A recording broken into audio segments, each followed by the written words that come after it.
Okay.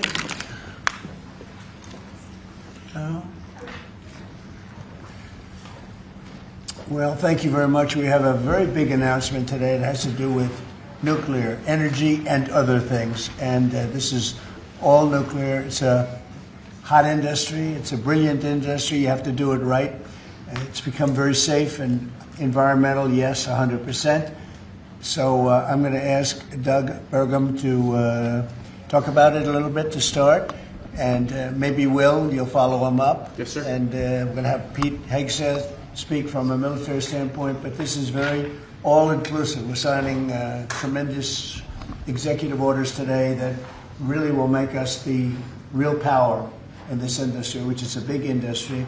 Doug, why don't you go ahead? Well, thank you, President Trump. This is a huge day for the nuclear industry. Mark this day on your calendar.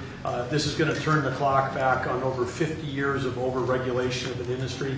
American greatness has always come from innovation, and we were very innovative. We led post-World War II in all things nuclear, but then we've been stagnated. We've choked it with over-regulation. Today, Will is going to walk us through a series of 4 executive orders.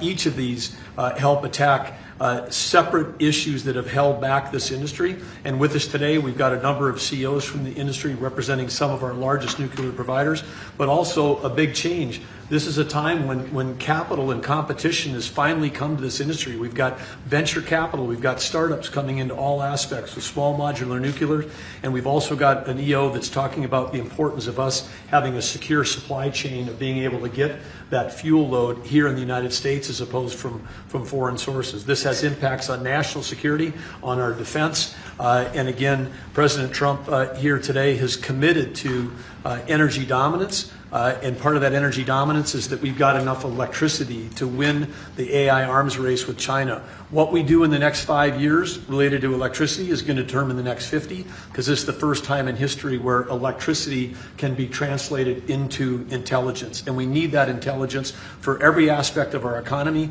but also for defense.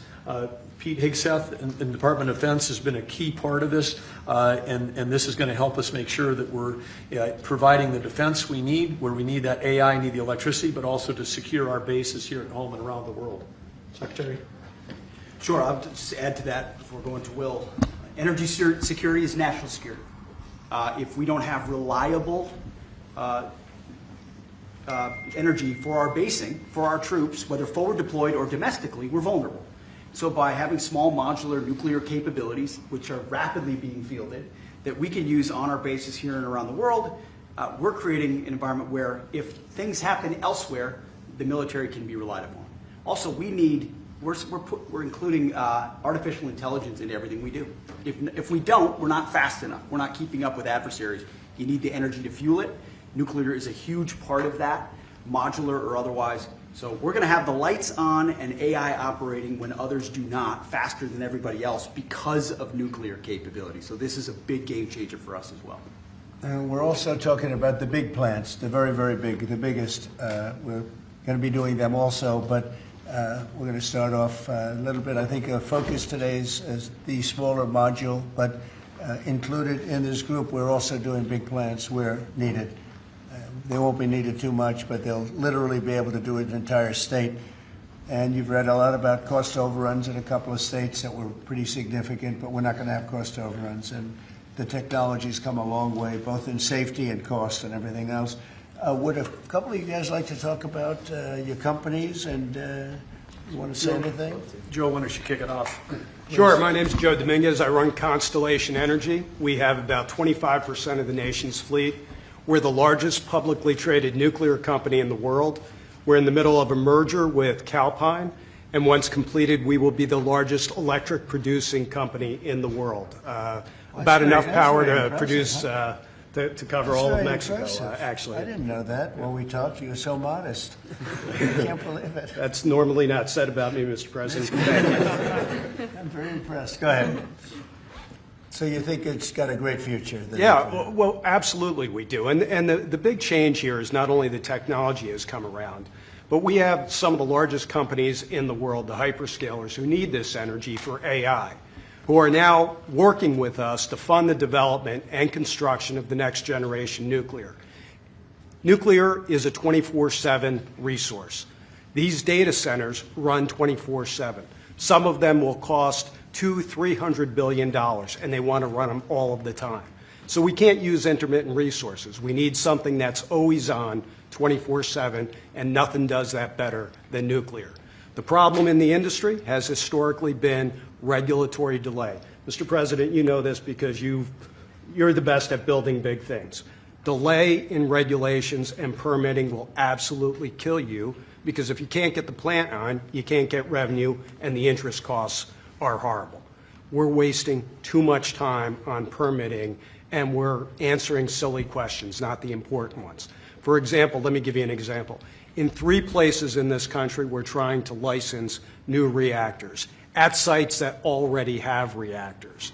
Yet I have to spend $35 billion at each site just for the NRC to do an analysis that says this is a good place for nuclear. Well, guess what? We've been running nuclear in that community for 4 decades. Why are we even asking that question? I'd rather spend that $35 million, 3 times $105 million, perfecting a design, start building the foundation, and getting going. We need to do this for America. Are we doing something about the regulatory in here? Oh, yes, sir. Yes, you are. You are, Because sir. that's going to be a big With the factor. signature. Yes, sir. Absolutely. That issue I just described will be addressed in this EO, and many other issues that we don't have time with the President to But you cover say it's today. very, we've contemplated just about everything, right? Well, this, Mr. President, this Energy Dominance Council that you have created is something I haven't seen in 30 years. It brings together all the pieces of government in one place to expedite the process. Under Secretary Burgum's leadership, this has been an amazing, amazing thing. It used to be the case that I have to run to about 5 different places in Washington to get one answer. That's great. And now it's all together in one place. So all I know about Secretary Burgum and Secretary Wright is if we haven't gotten it right, we'll get it right shortly, and there'll be another That's order good. for you to I'm sign. glad But they're thank you addressing- so much for your I'm glad they're leadership, sir. addressing. You were going to say something? Go ahead. Well, I was just going to say commercial nuclear, a bit of an unsung hero. And I just want to thank you, Mr. President, Secretary Burgum, Secretary Wright, for bringing this attention to commercial nuclear. We have the largest and most safe fleet right here in the United States. And upon that, we have fantastic innovation that's being brought forward. And it's going to come in all shapes and sizes, and it's going to actually be coming through some of these companies that you see represented here. We're going to have great jobs, we're going to have wonderful energy, and we're going to be ready. So thank you, Mr. President, for Very leaning good. in. Appreciate it. Great job you've done, too. Jake? How about talking about your company and the job you're going to do? Yes, thank you, Mr. President. Well, first of all, a little MIT nuclear connection that goes back, I know, familial for you. So, yeah, we're working on small reactors. I'm Jake DeWitt, CEO, co-founder at Oklo, working on small next-generation reactors that take technology America invented, developed, and pioneered and bringing it to the market after it sat on the shelves of history for about 40 years. And it's because of the actions that you're doing today that are going to help unleash that. Changing the permitting dynamics is going to help things move faster. We're seeing private investment flow into the space like we've never seen before. We went public about a year ago, and one of the most successful actually go public outcomes for a transaction like that for a small nuclear company, because the market needs this and wants this. And under your leadership, creating the Dominance Council, I mean, it's hard to overstate the value of that. And nuclear is a manifestation of energy dominance. In fact, a golf ball of uranium metal, which this is not, but it's a golf ball, has enough energy content in it to power your entire life's energy needs. I mean, it doesn't get any better than that. And to get back to building, nuclear uses the fewest materials, right? The least amount of concrete, of steel, of fuel for amount of energy it produces. So it should be the cheapest, the most scalable, the most sustainable. Just like you mentioned, Mr. President, about the importance of doing that right. The physics are on our side, and these things help unleash this innovation to actually realize that. So it's never been more exciting.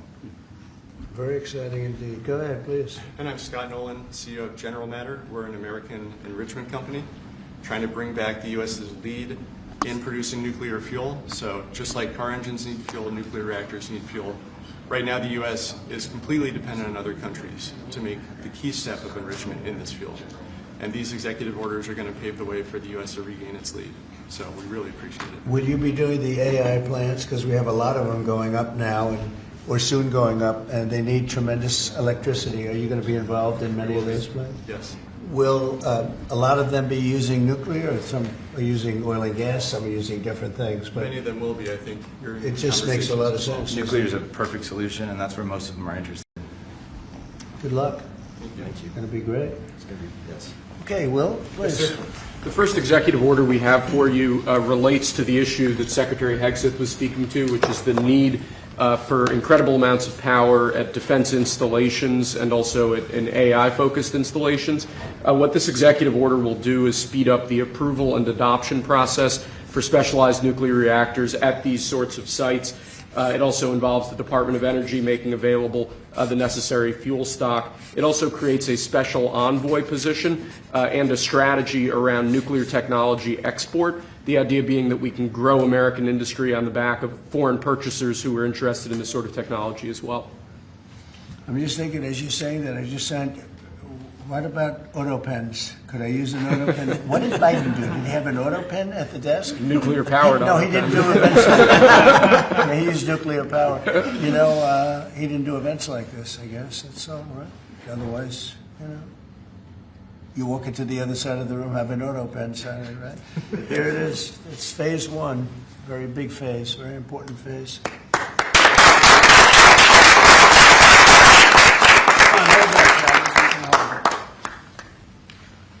Sir, this next executive order is intended to reform the Nuclear Regulatory Commission. You heard a few of the people here speak about the complex regulatory processes that have really held the nuclear industry back. Before 1978, there were 133 reactors built in the United States. Since 1978, only 2 new commercial reactors have come online. That's because of overregulation, and the goal of this executive order is bringing that regulatory process into line with the actual needs of the industry and public safety, with an end goal of quadrupling the amount of nuclear power production in the next 2.5 decades. It's fantastic. It's exciting, right? Okay.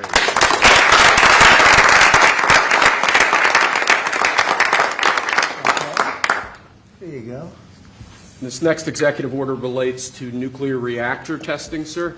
The degree of overregulation and governmental inaction in this space in particular has had the effect of throttling development of new, highly modernized nuclear reactors that could really revolutionize the field of nuclear power generation. So this executive order, it orders a revised regulatory process to speed this whole process while preserving, obviously, core safety concerns. It also creates a new pilot program with an expectation that we will have 3 new experimental reactors online by July 4th next year. It's amazing. That's exciting.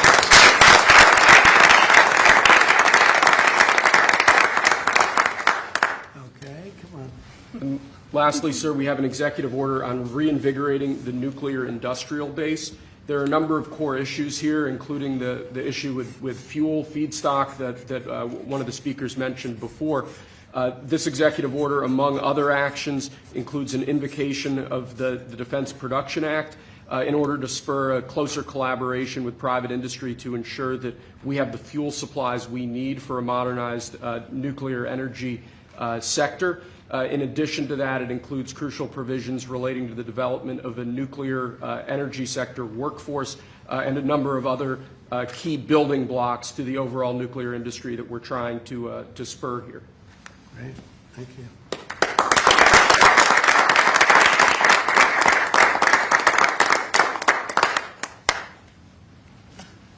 We have one more for you here, sir. This doesn't directly relate to nuclear energy, but it's on a similar subject. This executive order is entitled Restoring Gold Standard Science. One of the issues that we've had in recent decades is that government policy has been made on the back of junk science, scientific studies and findings that have included conflicts of interest or scientific misconduct. The purpose of this executive order is to recenter policymaking around gold standard science, scientific efforts that have followed appropriate scientific methods that don't include those sorts of conflicts of interest, and to ensure that when departments and agencies are relying on scientific studies to promulgate rules, to promulgate regulations, that the science that they're relying on is highly reliable and available to the public. He did a very good job, didn't he? He did. How many people here could have done that? I don't know. I think a lot. Thanks. Good job, Will. Thank you, Mr. President.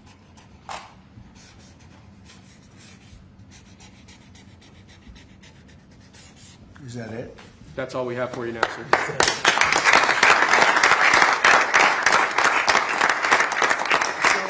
Do you have any questions for these brilliant people? They are brilliant people, actually. Mr. President, on nuclear, sir, a lot of the concern over the years that's held the nuclear industry back has been about safety. Are you satisfied with those safety concerns? Yeah, we are. It's become a very safe, actually it's become very safe, and a tremendous work's been done on that, more than anything else, and it's really the automatic shutoffs. There's so many different things that they have now that they would have never had. You know, my uncle was a great nuclear person years ago, and that was a different, if you would have asked that question, probably it would have been a much different answer. But they have tremendous shut-off power and other powers that, and very redundant, as I understand it, like at a level that nobody's ever seen before. So it's safe. And we're going to do a lot of the small ones, and we're going to do some of the big ones. But yeah, very safe and clean. And on your Mr. President, on Apple. Let's keep it on this for a little while. Let's keep it on the nuclear, and then if you want to ask something else, which you might, we'll do that. On nuclear, Mr. President. Yeah, please. What do you say to folks who are concerned that speeding up licensing or even doing fuel processing raises safety and proliferation? Yeah, we're going to get it very fast, and we're going to get it very safe, and we're going to get the people in and out, and they're going to do plants. In many cases, they'll do 3 or 4 smaller ones and put them together. That's what France has done. France has done a good job of this for years, and they, as I understand it, they had basically one plan, and if they needed more, they'd do 3 or 4 or 5 of them. I don't know, we have to go that far, but you know, there's something about building one big one. But we'll build the big ones too. We're going to have, I think I would say we'll be second to none, because we're starting very strong. But it's time for nuclear, and we're going to do it very big. Yeah, please. Mr. President, what about the European Union? You said that negotiations are going nowhere. Where are the kind of points just where very they're slow moving? I've been saying to everybody, they've treated us very badly over the years. It was formed in order to hurt the United States, in order to take advantage of the United States, and they've done that. We have a big deficit with them. They sell millions and millions of cars, as you know, Mercedes and BMW and Volkswagen and many others, and we were restricted from, essentially restricted from selling cars into the European Union, which is not nice. And I just said it's time that we play the game the way I know how to play the game. You know, they've taken advantage of other people representing this country, and they're not going to do that any longer. Yeah. Mr. President, you are a deal maker, deal breaker. What are you hoping to achieve with a 50% tariffs on the? Well, I think this is there is no tariff, because what they'll do is they'll send their companies into the U.S. and build their plant. You know, we have I guess over $12 trillion practically committed. You look at other presidents; they haven't had $1 trillion for a year, for 2 years, for 3 years. We have numbers. Nobody's ever seen numbers like we have. And if they build their plant here, then they have no tariff at all. Are you looking for a deal in 9 days? Will you be able to do that, sir? I'm not looking for a deal. I mean, we've set the deal. It's at 50%. But again, there is no tariff if they build their plant here. Now, if somebody comes in and wants to build a plant here, I can talk to them about a little bit of a delay. But, you know, while they're building their plant, which is something I think that would be appropriate, maybe, we'll determine that. Is there anything they can do, sir? Is there anything the EU can do? I don't know. We're going to see what happens. But right now it's going on June 1st. And that's the way it is. No, they haven't treated us properly. They haven't treated our country properly. They banded together to take advantage of us. And the people behind me know, because they had some of that with their industry. But generally, you know, we signed a great deal with United Kingdom. We have numerous other deals that are ready to be signed. We've signed a deal with China. We have some really amazing deals. But the European Union, I mean, the sole purpose was really not to hurt us, but to take advantage of us. And we're not going to be taking advantage. Mr. President, on Apple, you said this morning that if they don't make their iPhones in the U.S., you're going to hit them with a 25% tariff. Right. Do you have the power to tariff one single company? And why would you want to hurt an American company in that way? It would be more. It would be also Samsung and anybody that makes that product. Otherwise, it wouldn't be fair. So anybody that makes that product, and that'll start on, I guess, the end of June. It'll come out. I think we have that appropriately done by the end of June. So if they make that product. Now, again, when they build their plant here, there's no tariff. So they're going to be building plants here. But I had an understanding with him that he wouldn't be doing this. He said he's going to India to build plants. I said, that's okay to go to India, but you're not going to sell into here without tariffs.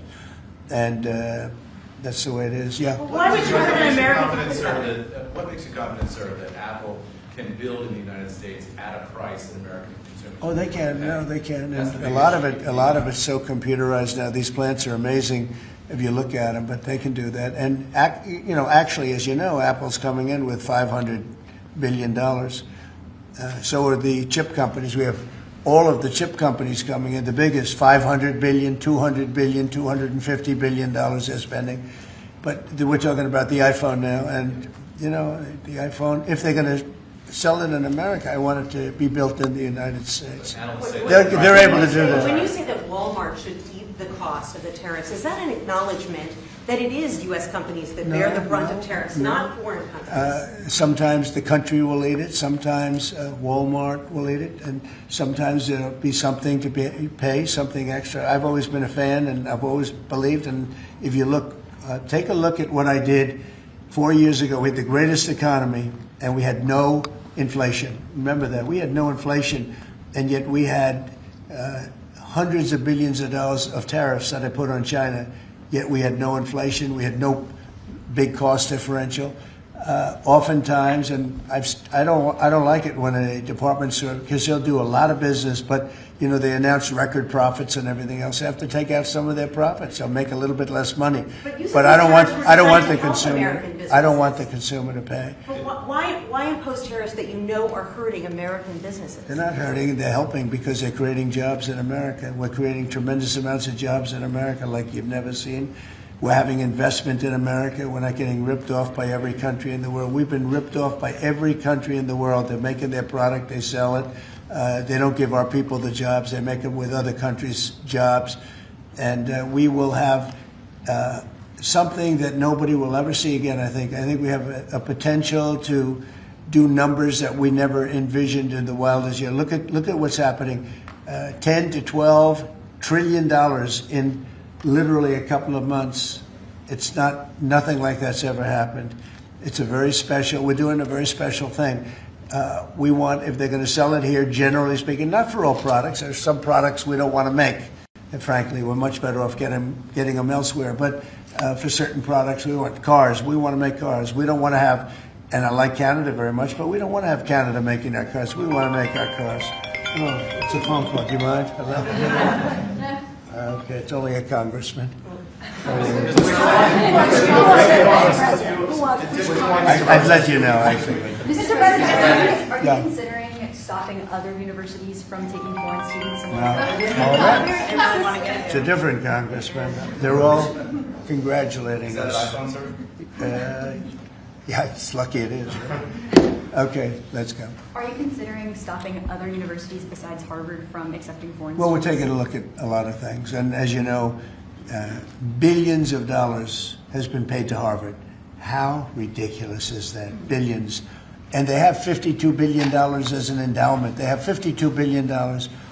And this country is paying billions and billions of dollars and then gives student loans, and they have to pay back the loans. So Harvard's going to have to change its ways.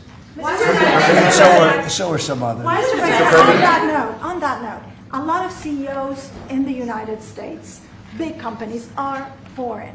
What is that going to do? I'm fine with that. No, I'm fine with that. No, we want to do that. We're actually going to be doing something in the near future that's going to make it possible for people to come into this country and come in and have a road toward citizenship. And I think it'll be very exciting, but it's too soon to speak. Why would you not want the best and brightest from around the world to come to Harvard? I do, but a lot of the people need remedial math. Did you see that? Where the students can't add 2 and 2 and they go to Harvard. They want remedial math, and they're going to teach remedial math at Harvard. No, wait a minute. So why would they get in? How can somebody that can't add or has very basic skills, How do they get into Harvard? Why are they there? And then you see those same people picketing and screaming at the United States and screaming at, they're anti-Semitic or they're something. We don't want troublemakers here. But how do people that can't, when Harvard comes out with a statement that they're going to teach some of their students remedial math, that's basic math, that's not the deal. Okay, and anymore. Are there other countries you're considering shortening the 90-day pause on tariffs for? And then are there specific steps you're looking for the EU to take? We're doing well. We have a lot of requests, and you don't have the people to handle it. Frankly, everybody wants to make a deal. I'm sure now the European Union wants to make a deal very badly, but they just they don't do it right. They don't go about it right. The other thing they do is they sue our companies all the time. They have suits where their judges, I don't know if they're appointed by them, but they're definitely Europe-centric, and we're not going to stand for it. They won a $17 billion lawsuit for Apple, and I read that case, and that's not a case that should have been won. They're suing other of our companies. They use this as a weapon, but they use it really to raise funds for what they do. It's almost like a fundraising mechanism. So we add that to the fact that they do the non-monetary tariffs and lots of other trading, you would call them trading barriers. They don't take our cars. They don't take our agriculture. They don't take anything, but we take their cars by the millions. And therefore, they have the jobs, they get the money, and we get closed plants. It's not going to happen that way anymore. Thank you very much, everybody. Thank you, Press. Thank you. Please don't. Thank you, Press. Please keep moving. Please keep moving out the door this way. Thank you, sir. Thank you, sir.